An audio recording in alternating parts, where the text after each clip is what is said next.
Hello everyone, and welcome to our LinkedIn Live talk today on diversity, equity and inclusion at Maersk. This is of course the International Women's Day, so I'm particularly happy to be talking about this topic today with my excellent colleague Ingrid, who is the Chief DEI Officer at Maersk.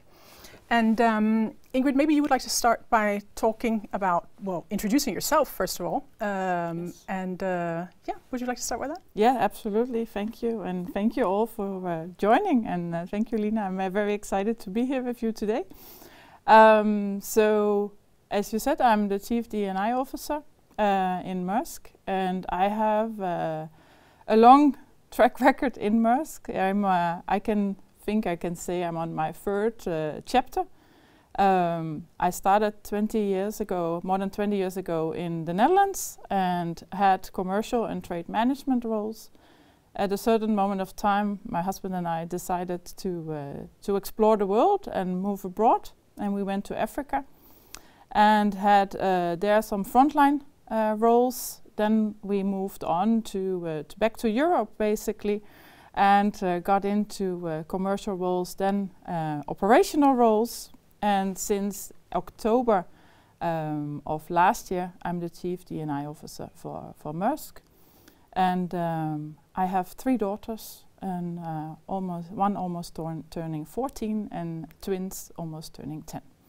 Excellent. Yeah. Well, that's great. Then you have also, with your wide background in Maersk and different roles, right? Then you've experienced it from many different angles, and I think have some good insights into some of the DEI, maybe both challenges and opportunities from that perspective. Yes. And then, of course, also 3 daughters on the home front. Yes. So that gives a personal flavor.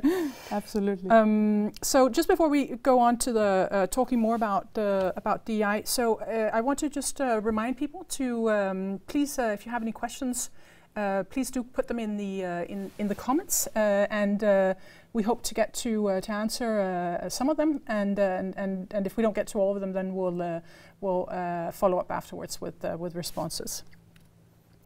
So first of all, Ingrid, if you think about DEI, diversity, equity, and inclusion, tell us what does that actually mean to you, and why is it important to Maersk? Yeah, what it means for me personally is that you're part of an organization where you're being heard, where your voice, your opinion matters, and where you can bring your whole self to work. I think authenticity is extremely important when you come to work in order to put results forward and to drive change and to make sure that you can deliver on the exciting challenges that you have. For Maersk, I think it means the same. It's in that sense not different. We want people to come to work as their authentic self, and we want people to show all their colors, and we want to make sure that people feel that there is a safe environment, that there is opportunities to speak up, to contribute holistically, and to make sure that all the opinions drive the results forward. We are in an exciting, transformative period of time in the company's history. And I think in that sense, we need also that diversity of thought in order to bring it forward. And I'm sure we come to speak to inclusive leadership a little bit later, because that is a part where, as a colleague and as a leader, we need to work hand in hand in order to drive DE&I forward. That's great. And I think also in the context of, just to add to what you're saying, of course, completely agree with you. And I think from an ESG perspective, within the context of our ESG strategy at Maersk, it's actually one of the core priorities, DEI. And I think that's clear from what you're saying also. It's really important to our business, to how we can, create value and to support our transformation to achieve our business strategy, but it's also important to our stakeholders, right? It's important to our customers, to of course our employees, and it's both about ensuring that equality, you could say, of equal treatment, equal opportunities, but also to, I think, ensure that we actually gain the maximum potential of our this enormous resource that we have, which is our employees. Right? Yes. We are a company of close to 100,000 people, right? So if we wouldn't mobilize everyone in this transformative journey, then we are losing out. Then we are not actually leveraging the full potential that we have as a company to bring the agenda forward. And I think you, from your seat in the company with the ESG agenda, you know how complex the problems are that are part of that agenda to solve. So in that sense, we need all creativity, innovation. We need people to actively participate. With group thinking, you don't get the best solutions. With people staying silent because they feel that they cannot speak up and they feel there could be some repercussions or retaliation if you actually address certain challenges or problems, then of course you never get the best. No. So so where would you say that Maersk is today in its DEI journey? I think it's fair to say that the journey has really kicked off around 10 years ago. We got a lot more focus on it, a lot more attention to it, really also acknowledging and seeing that we might have challenges that we need to overcome, and we are not fully tapping into the full workforce in order to drive our business strategy forward. We have done fantastic things already. We have put in a lot of policies in Maersk in order to support, for example, maternity leave, parental leave, around mental health, around harassment, anti-discrimination. So we have done a lot of things already to facilitate and create this foundation in order to make sure that DE&I can flourish. I think where we have still further opportunities is to make sure that we actually live up to the expectation of inclusive leadership.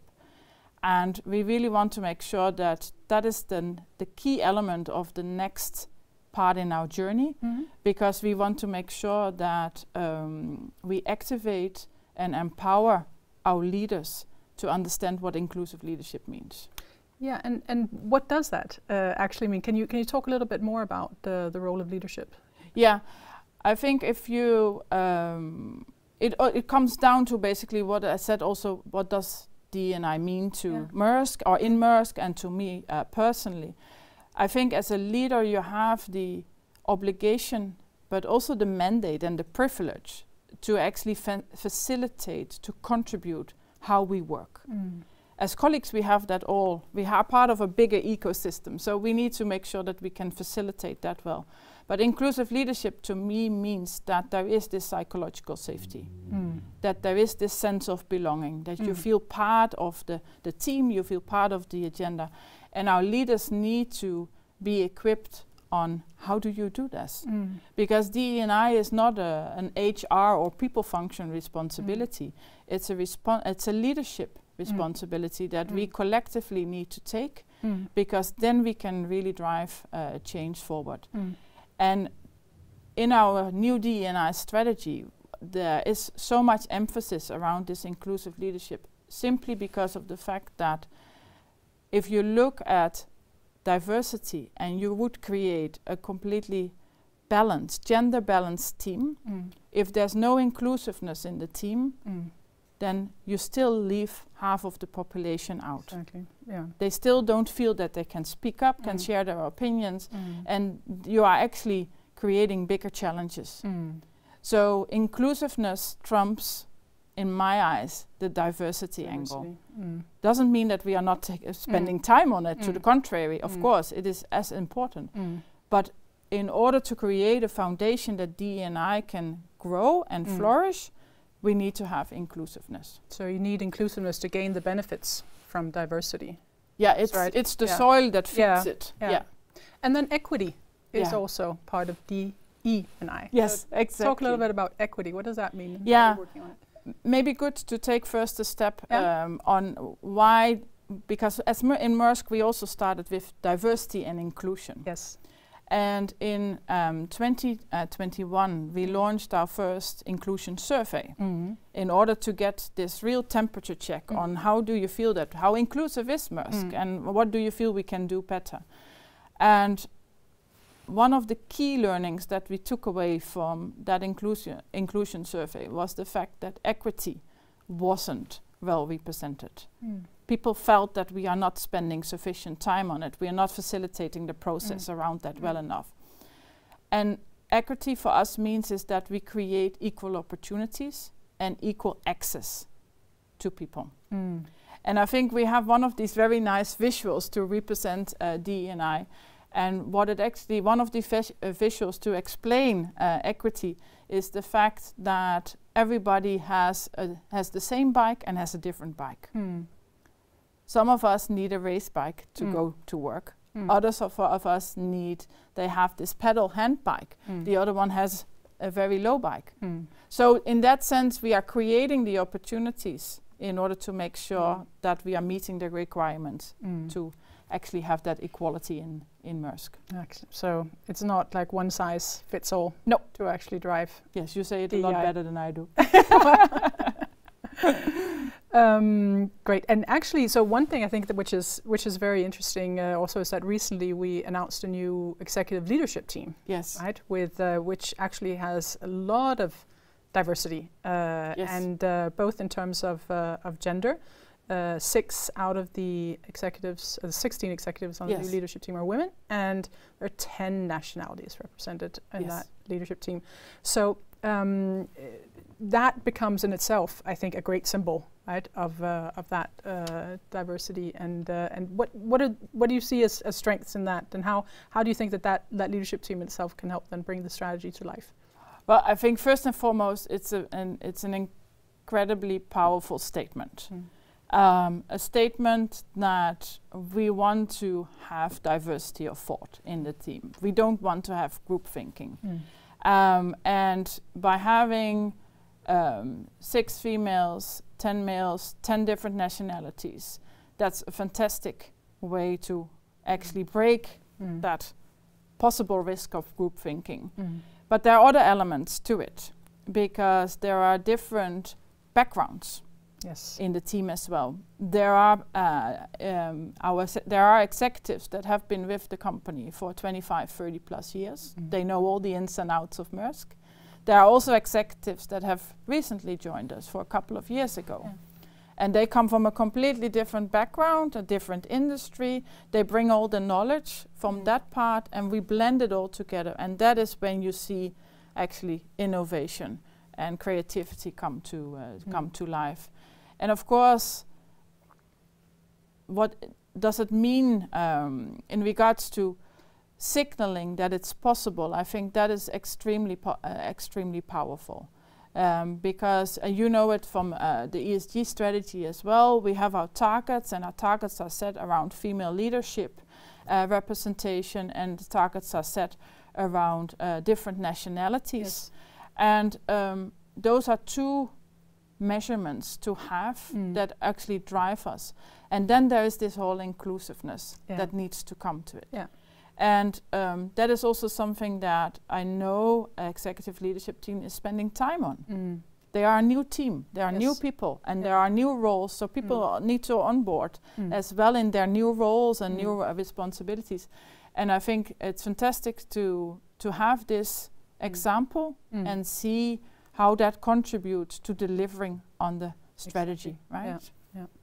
And you mentioned the targets, right, and the ESG strategy, and I think that's one thing that goes for DEI, but it goes across ESG as well. Is obviously there's ESG is in its nature also very much about the targets, the KPIs, data, and the reporting, and I think that they serve an important purpose in terms of setting out a direction and saying this is where we want to go. But of course, it has to be much more than that. We can't just take an attitude of ticking the box, because then we would be missing the actually driving the benefits and the value from and DEI then in this case. And then you don't ingrain it, right? If it becomes a tick box exercise, then you're not changing the culture.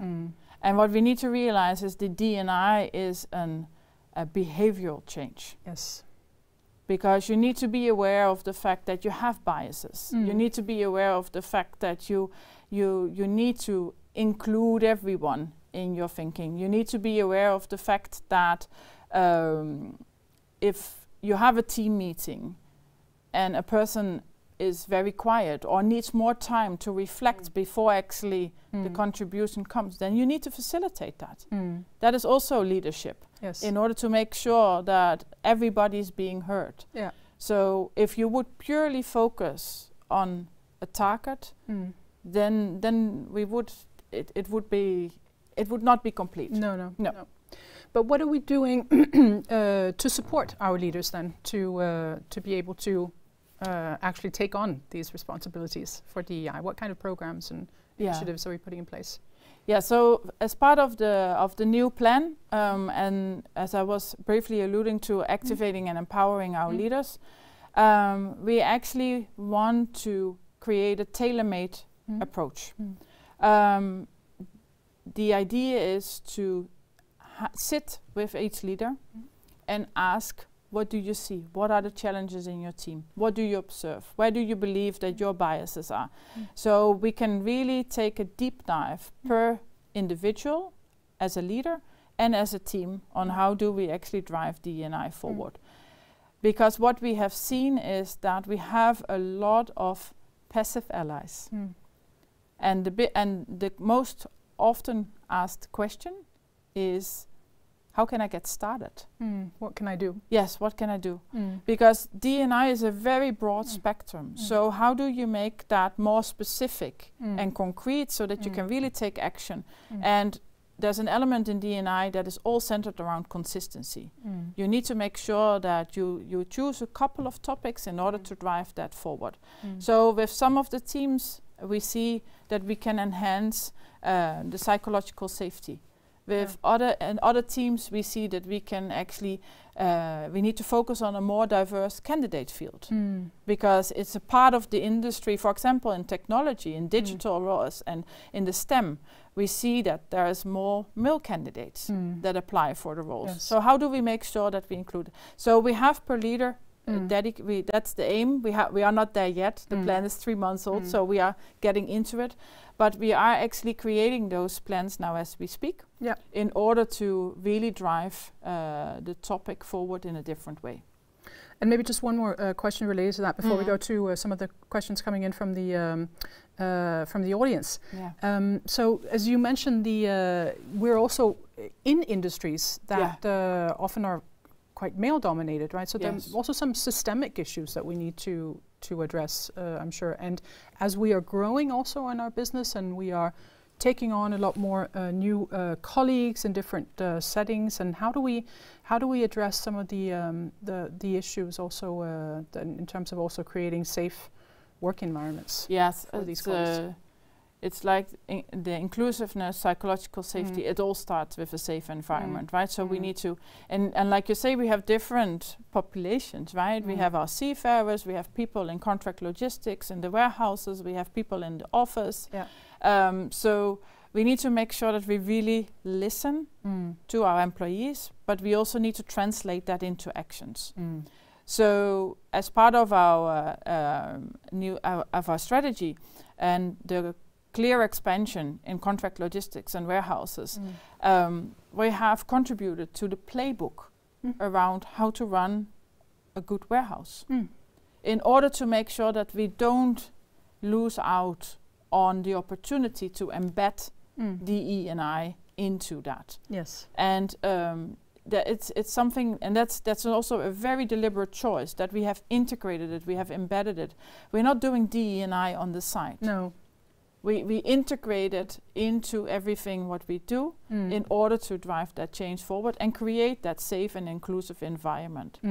Do we have opportunities to do it better and even maybe more tailor-made or more precise? Yes, of course, because this is very much, we are learning by doing, and we also need to make sure that we take all that interaction, we take that feedback into account, Yeah. One of the nice examples is, for example, the warehouse we opened in India, in Dadri. Yeah. Very remote place where basically less than 10% of the female population is working, just because of background and history. Yes. And we have done an active recruitment around that and listened to what does it need to activate the females in Dadri.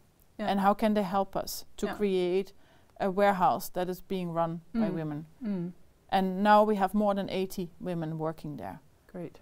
So it's translating needs and requirements into really concrete actions. Into what is specifically needed locally and for that population. Yes. Yeah. So there's some good questions coming in. I think I'll start moving to some of those. So one of them also very relates to what we were just speaking about. As a global organization, what are some of the challenges in having DE&I applied consistently around the world?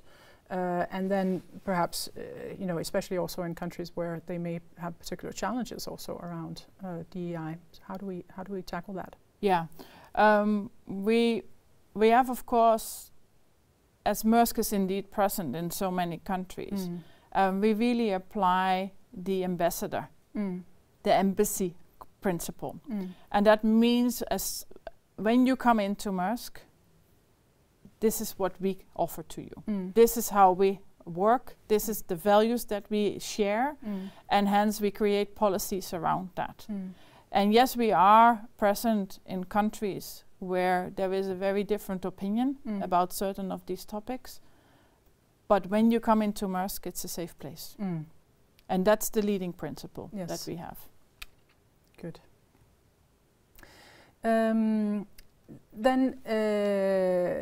there's a question coming in around, again, to your point earlier about allies. Yeah. Can you give some more insight? It says the question, I think a lot of men want to be an ally, but to your point, not quite sure what they can do. Or they only step in when they see inequality.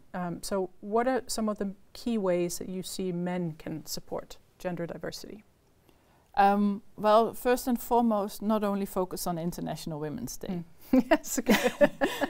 It's lovely to see not only this day. Yeah, not only this day. This is 365, 24/7. That's what D&I means. It's not that something that you switch on Monday morning and then it's done for the week, right?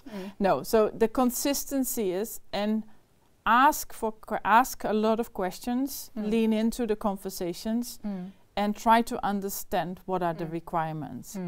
Because we should not forget, everybody has biases. It's not something to be embarrassed about. It's just there because of your upbringing, your background, the experiences that you have gained over life. So it's very natural.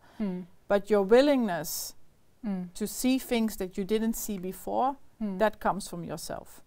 So that is something that you really need to be open for. It's the same for listening to feedback. You need to be open for that. Otherwise your team gives up, right? Yeah. So in that sense, and I think there's another element, what I've personally experienced, it's not easy to start talking about D&I. No. Because it's broad and you want to be inclusive, but if you focus on a specific group, it feels almost like you're excluding another group. But you need to train how do you speak about D&I. Yes. And then it actually becomes comfortable. And then you also start to observe a lot more, because you're training yourself in order to be mindful about it and to really observe it. Yeah. One of the concepts that we have also talked about in Maersk is the one around unconscious bias. Yes. Right. And there's a question here from Emilia asking, how can we recognize our own biases? Do you have some experiences or definitely? Yes, I definitely have experiences, and I recently had one the other day that I fall into the trap of my standard kind of thinking, and then I thought, no, I need to disrupt myself here. This is not inclusive enough. I can do this better. You need to be mindful of that. You shouldn't always look for what you know. you should look for the unknown. If you start to look for the unknown, and then it be coming back to questions again, and being open-minded, and also sometimes listening between the lines, what are people really saying? You can actually disrupt your own biases. Right. But it's you need to train it, Yeah. because the next time it can happen again. Yeah. And the third time it can happen again. Yes. But if you are deliberate about it, Yeah. you can become better at it. Definitely. So Yeah. it does definitely sound like this is not something you can just sort of look up in a book and say, No.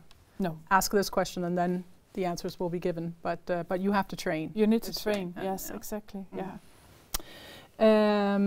Okay, so there's some one final question maybe before we go to then also coming towards the end of our session and also wrapping up.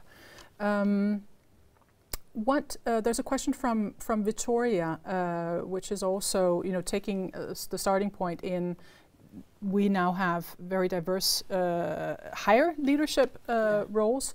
And what will we do to cascade this down through lower leadership and management levels and supporting roles? How will we work on that? Yeah.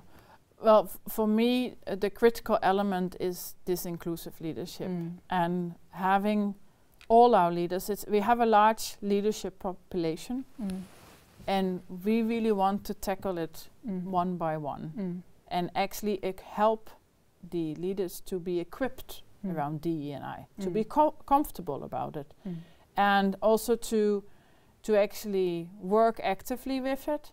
So in that sense, it's we are not done because the executive leadership team is much more diverse. No, that's only the starting point, and we will take this through the organization in Maersk to make sure that we lead with inclusiveness at the forefront. And it's also part of our people strategy. We want to lead with empathy and care. So it all comes very nicely together. All right.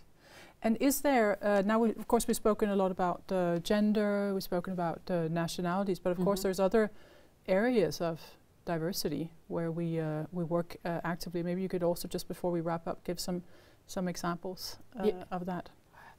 Yes, absolutely. We have a fantastic employee resource networks. We have more than 20, we have 29, there are a few more in the making networks in Maersk.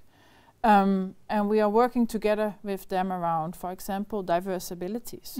We are working with LGBTQI. We also keeping stock of what is the age distribution. Yes. Because age is also a differentiator, and experience and background, etc. So we try to approach it from many different angles, and we also see that we are adding topics. So, for example, the diverse abilities, the network got initiated end of last year. So we are now starting to get the first steps and the first traction around that. We haven't spent enough time on that in the past, but now with this network we get the input, we can listen, we can change, we can drive it forward. Yeah. Excellent. All right. Thank you so much for the questions to everyone. We're coming to the close, so I just want to ask you finally, Ingrid, if you want to leave us with some closing thoughts. Yes. Absolutely, and thank you all for your great questions. And Lena, wonderful to be here with you today. As I said before, I really hope that in the next generation, so for our children, we don't need an International Women's Day anymore. I know that if you do the science and the statistics, it can take up for more than 100 years before we have more gender balanced and equal opportunities. We don't have the time for that. We need to accelerate on this agenda. We need to lean in and we need to drive the change forward. So I hope that in X amount of years, we don't need International Women's Day anymore. That's a good aspiration to have. Thank you so much, Ingrid. And thank you, everyone. Have a good day.